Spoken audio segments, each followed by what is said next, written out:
Hey everybody. Recently, Apple released a new version of iTunes 11.1, that introduced the iTunes Radio feature. And iTunes Radio is kind of a Pandora replacement, but I wanted to give a walkthrough of iTunes Radio in comparison to Google Music. So if you don't know, Google Music is a service obviously offered by Google, and through their All Access service allows you to have a service that's very similar in nature to Spotify. So you can select any song, play it at any time, has a radio feature, that kind of thing. It's really difficult to compare these services. Honestly, they're really not comparable. However, I'm going to make this video just kind of point out the similarities and differences between these services, and hopefully you'll be able to make a choice based on that. The first thing I'll talk about is price. Obviously, since these services are so different, iTunes Radio is priced a lot lower than Google Music. iTunes Radio is priced at $25 a year, which is part of their iTunes Match service. So when you upload music, it'll get replicated to the iTunes Cloud and to your other devices. Google Music is going to cost $10 a month or $120 a year, and there is no free option with Google Music. However, it's sort of like Spotify, where once you subscribe, you have access to pretty much every song, and it's on demand.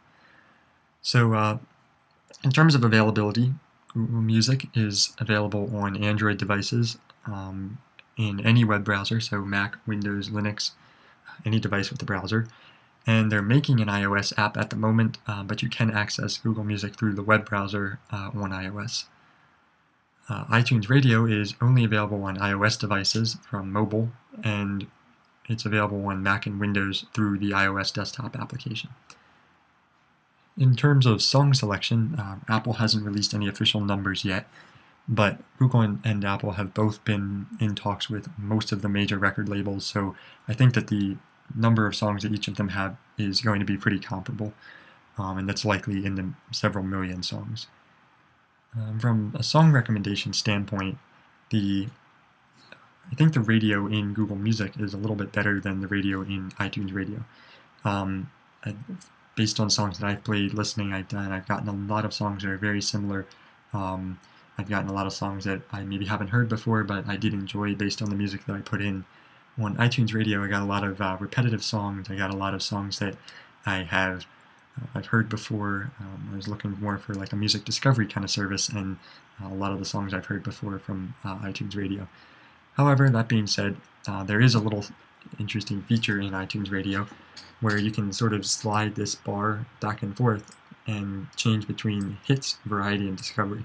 What that allows you to do is, say, present you with more songs that are less popular, or maybe songs you haven't heard as much before, to allow you to discover more songs.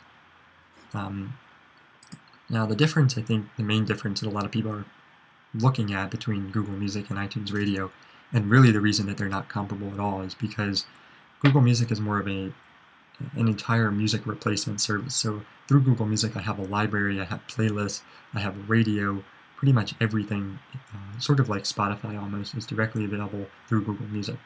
iTunes Radio, without the iTunes counterpart, is really just a Pandora competitor.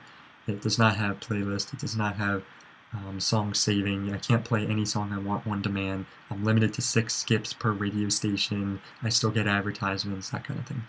So, like I said before, these services are really not comparable, but I tried to do my best and compare the features that they do share.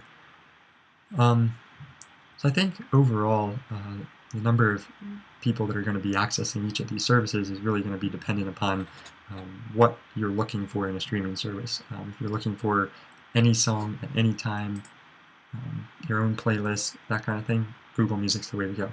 If you're looking for a really cheap, inexpensive radio that you can kind of just stick on in the background, maybe help you find some new music, iTunes Radio is going to be the way to go. So, like I said, these are really different services, but people do want to see them compared, so I tried to do that for you. Thanks for watching. If you want me to compare anything else or anything else, let me know.